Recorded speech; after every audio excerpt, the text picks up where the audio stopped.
Mbote Nabino Bandeko Balandi ya Canal Congo TV moko ya ba chaîne oyo lelo boyebi bo mesani na contenu na yango oyo za ko memela bino ba information na lobaka yango crédible et puis oyo permettra bino bolanda à travers décryptage ya ba sujet autozara na yango pour que beaucoup ndola oya moto ya bosimba surtout na Italie mboka na biso République démocratique du Congo Afrique mobimba pe oyo concerné bongo vie spirituelle ya mokili mobimba le lot obeta na bino masolo ya maye papa Diangenda Kuntima aloba pona batu ba komituna papa Diangenda Kuntima ndenani papa Diangenda Kuntima zali chef spirituel ya yambo ya église kimbongiste ye abotamaki na papa Simon Kimbangu aza mwana papa Simon Kimbangu ya misatu kade na ye nde ye wana abimisaka lisese moko ya makasi ya momeli masanga apesaka lisese wana lobaka boye mpuku na nguma na ba fourmi bango nyonso wana bajouaka rôle na lisese na ye mais tango mumeli masanga lango apelisi cigarette atumbi zamba ba effet yaki et c'est là que bato wana nyonso ba se retrouver na esika moko pembula ya kokabola bango na kobeta yango na kati ya émission boza la brancher bolanda biso na suka boyeba nini tolingi toloba mboka oyo ya République démocratique du Congo Congo Brazzaville na Congo Angola ezalaki mboka moko eba mboka wana bolanda malamu soki eza ko marcher bien te na Afrique comme na monde déséquilibre ekotaka makasi raison pour laquelle les kambuya kimbangu et kangami makasi na kati ya bamboka wana misato awa République démocratique du Congo RDC to joyé pona kaya lelo makamuni neza koleka tension eza makasi lelo bolanda ki ba analyse par rapport ya boye ya chef spirituel wazakoya azakoya na contexte nini ndenge tozolo baboye na est visiblement dans l'hôtel Nobel mabomona qu'il y a quelque chose qui se prépare. Bande ko na biso ba banyamulenge. Na minute ba komi na moi kanda par rapport ya makambo minembo. Boyebi que depuis ba kanga caméra ba tebele ba d'accord te na est. Donc il y a encore des problèmes.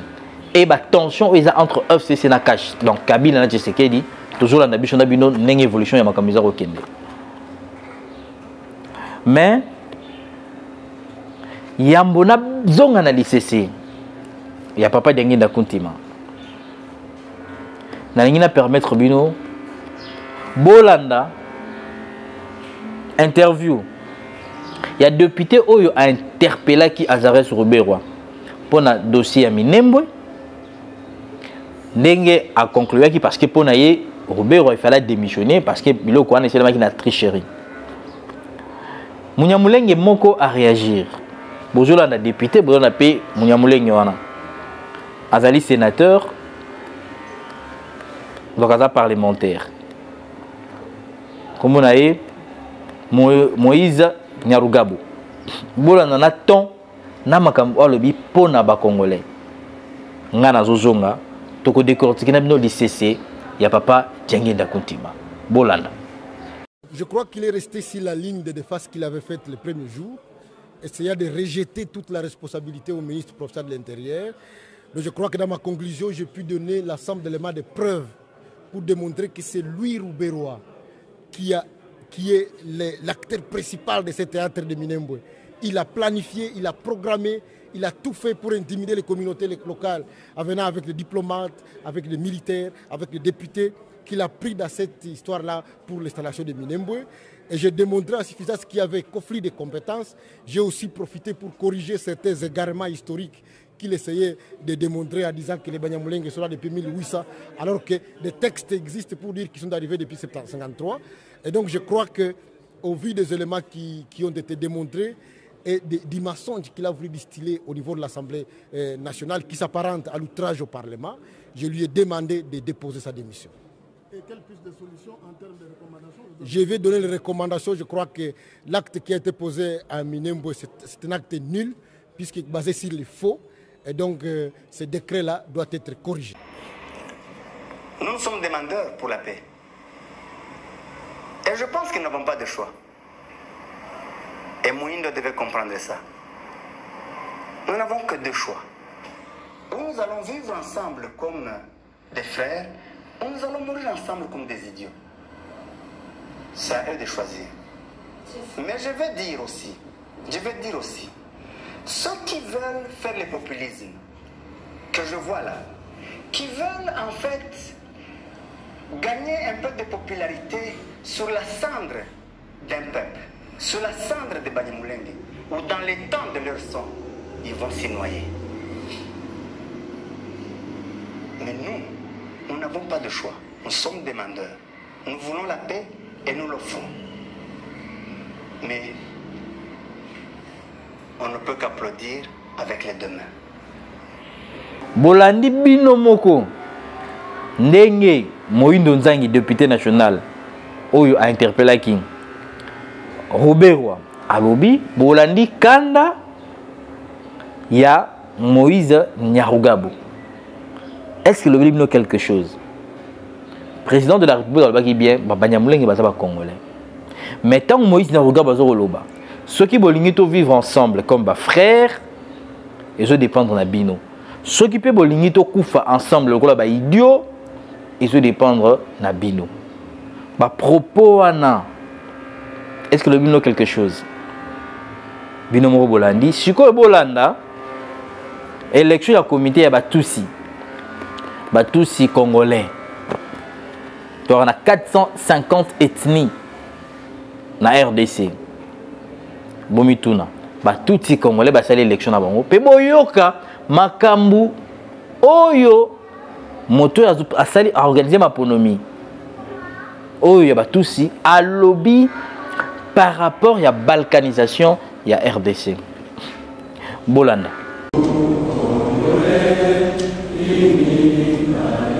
Ils étaient nombreux, les Tutsis, à venir de trois coins de la province du Nord Kivu pour participer aux élections de la mutualité de leur communauté.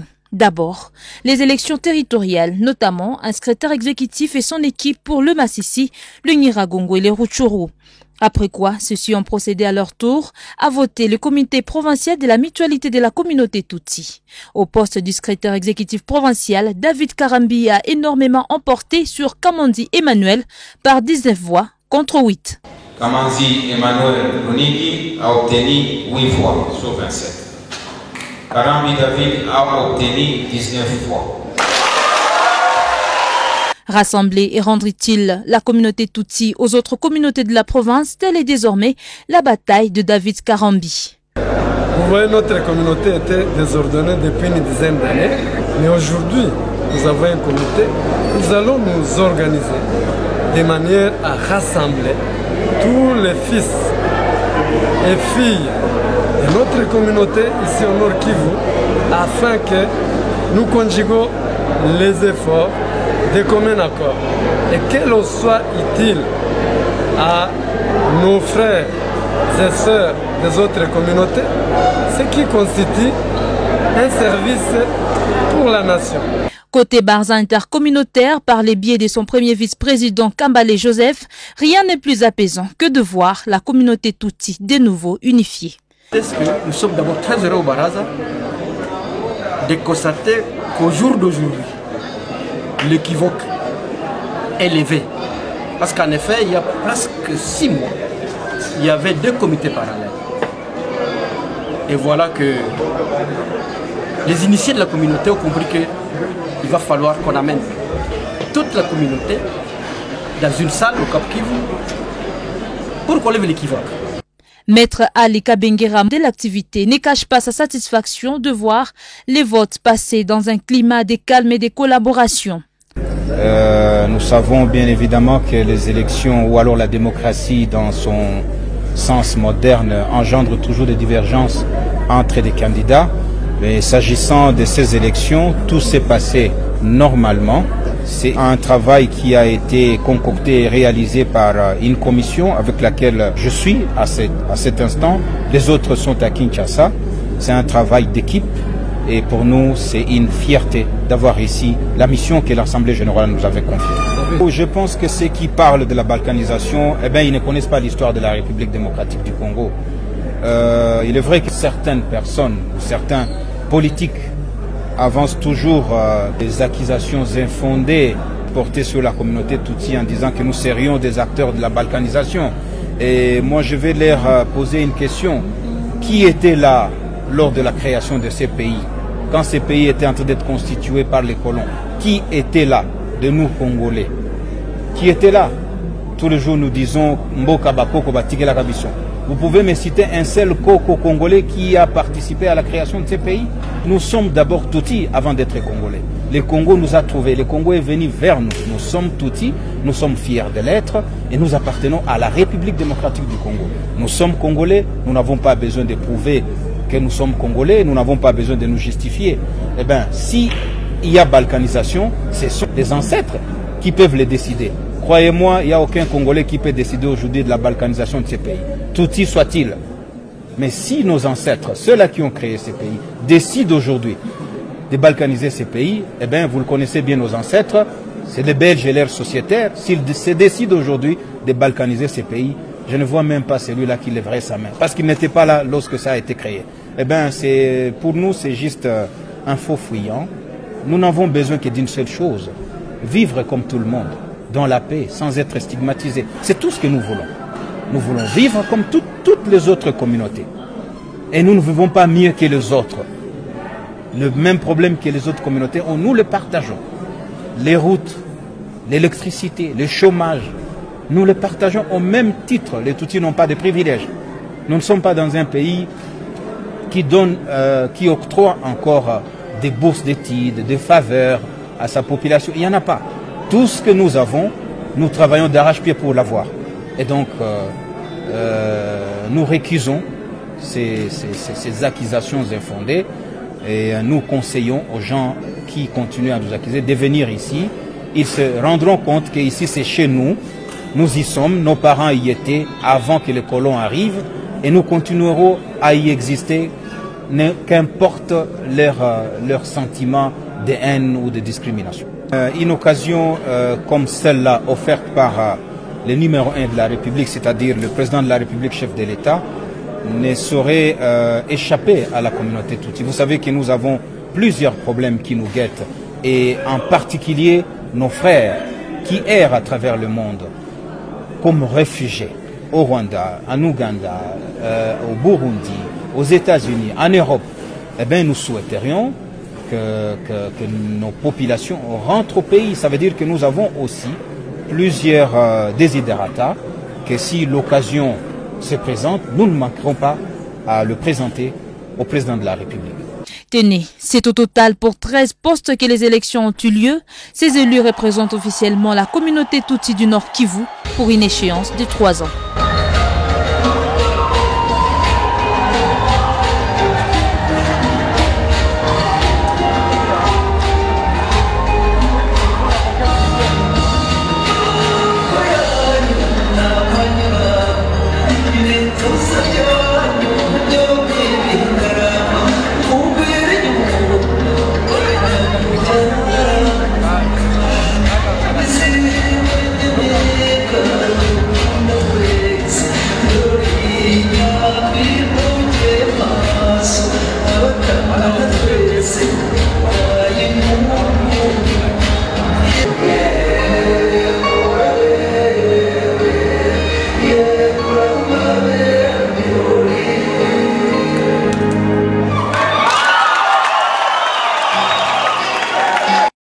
Papa Diange ndalobaka boye pourquoi tongi ndako na ye mataka fenêtre te